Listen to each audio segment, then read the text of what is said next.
प्रयत्न चाललाय. आणि याच्यातला सगळ्यात मोठी गोष्ट अशी की प्रत्येक वेळेला म्हणत होते की पार्थ पवारांचा याच्यामध्ये संबंध नाही, ते काहीतरी त्या यानेच केलेलं आहे वगैरे वगैरे. तर आता मी जे डॉक्युमेंट दाखवतोय तुम्हाला, हे अगदी अलीकडचं डॉक्युमेंट आहे. साधारणपणे 4 आणि 5 नोव्हेंबरला हा प्रकार उघडण्यात आला आणि 6 नोव्हेंबर 2025ला एक पत्र देण्यात आलंय. त्याच्यामध्ये असं म्हटलंय की अशा अशा आम्ही प्रॉपर्टी नावावर घेतलेले, कायदेशीर पैसे भरले वगैरे सगळं झालंय.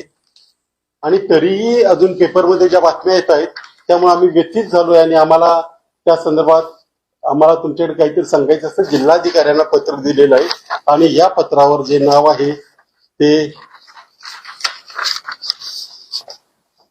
सही जी आहे ती पार्थ पवार यांची, पहिल्या याच्यावर जे नाव आहे ते पार्थ पवारांचं आहे. ही 6/11ची सही आहे आणि पार्थ पवारांची सही आहे. त्याचप्रमाणे जे मी मगाशी म्हटलं, हा व्यवहार आज चालू झाले ना, हा व्यवहार चालू झाला साधारणपणे 2020ला. त्याचा आणखी एक पुरावा देतो मी. पार्थ पवार पुणे 1/6/2021, जे मगाशी पत्राचा मी उल्लेख केला, अप्पर जिल्हाधिकारी कुळ कायदा शाखा यांना तेजवानीने केलेल्या अर्जावर कार्यवाही करावी अशा अर्थाचं पत्र आपला कृपाभिलाषी पार्थ पवार यांनी दिलेलं आहे. म्हणजे जे आतापर्यंत म्हटलं जातं की मुळापर्यंत पोहोचायचं कसं, तर मूळ इथे ही कागदपत्र प्रशासनाकडे, हीच कागदपत्र पोलिसांनाही मिळायला हवी होती, परंतु आता जणू काही त्यांचा संबंध नाही असं सांगून या सगळ्या प्रकारावर जो पांघरून टाकायचा प्रयत्न झालाय त्याच्यात हा खुलासा आहे. त्यामुळे प्रशासनाने आता तरी, कारण हा विषय ह्या एकट्या याच्या जागेपुरता नाहीये. याच्यात मी पहिल्यापासून म्हणत होतो की याच्यामध्ये काही होणार नाही, कारण जर सगळ्यांना अटक झाली, सगळंच जर व्यवस्थितपणे बाहेर आलं तर याच्यात बरेच गोष्टींमध्ये त्यांना बऱ्याच गोष्टींमध्ये त्यांना पाठपुरावा करावा लागेल आणि ही एक घटना नाही, अशा अनेक घटना त्याच्यामध्ये आलेल्या आहेत. त्याच्यामुळे या प्रकरणावर पांघरून टाकायचा प्रयत्न झालाय. आता नावासह सगळं पत्रव्यवहार आपण दिलेला आहे. आता तरी प्रशासनाने याच्यामध्ये अमुक नाही तमुक नाही, आरोपी सहकार्य करत नाही ते पोलिसांकडून सांगण्यात येणारं सगळ्यात तकलादुक कारण नाही असं मला वाटतं. एरवी जर आरोपीने काही सांगितलं नाही तर काय करायचं हे पोलिसांना चांगलं माहिती असतं, परंतु इथे मात्र थोडीशी टाळाटाळ केली जाते आणि सगळ्यांना सवलत दिली जाते आणि मूळ आरोपीपर्यंत पोहोचायला उशीर केला जातो असं माझं स्पष्ट मत आहे. म्हणून ही कागदपत्र आज मी तुम्हाला देतोय. आणि आता प्रश्न विचारा जर काही कुणाचे असतील. पत्रामध्ये जो कधीच पत्र होतं 1/6चं ना, पार्थ पवारांनी जिल्हाधिकाऱ्यांना म्हणजे पहिलं 21ला जे पत्र दिलंय त्याच्यामध्ये त्यांनी असं म्हटलंय PTK कावी 1356, म्हणजे शेवटचे 2-3 पॅराग्राफ वाचून देतो. 10/11/2020 रोजी माननीय जिल्हाधिकारी पुणे यांच्याकडे वतनदार कुलमुखत्यार म्हणजे शीतल तेजवानी यांनी मंत्री महसूल महाराष्ट्र यांच्या आदेशान्वये मुंडवा येथील सर्वे नंबर 88 या आमच्या मिळकतीचा योग्य तो कब्जे हक्काचा सारा स्वीकारून सदर मिळकतीचा 7/12 मालकी सदरी नावाची नोंद व्हावी असा अर्ज केलेला आहे.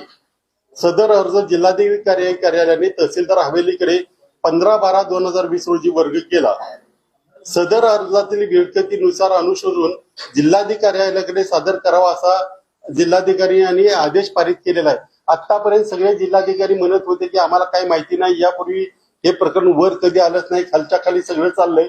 तर तसं नव्हतं, याचा हा पुरावा आहे.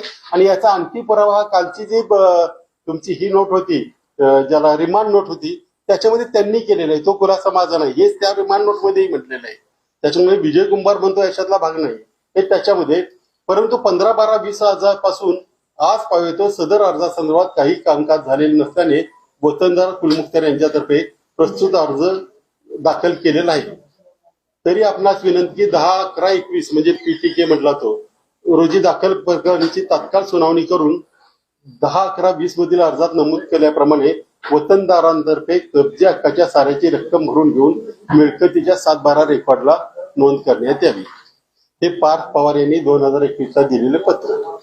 आणि हे जे आत्ता पत्र दिले 6/11ला, त्याच्यामध्ये असं म्हटलंय की असं सगळं कालपासून बातम्या येत आहेत. At the very outset we wish to place on record that the said property has been lawfully bona fide and validly acquired by us after scrupulously following every legal formality and due process prescribed under the applicable statutes. The registered sale deed has been duly executed and recorded in accordance with the law, and all land revenue dues and taxes pertaining to the said property have been fully paid in December 2024.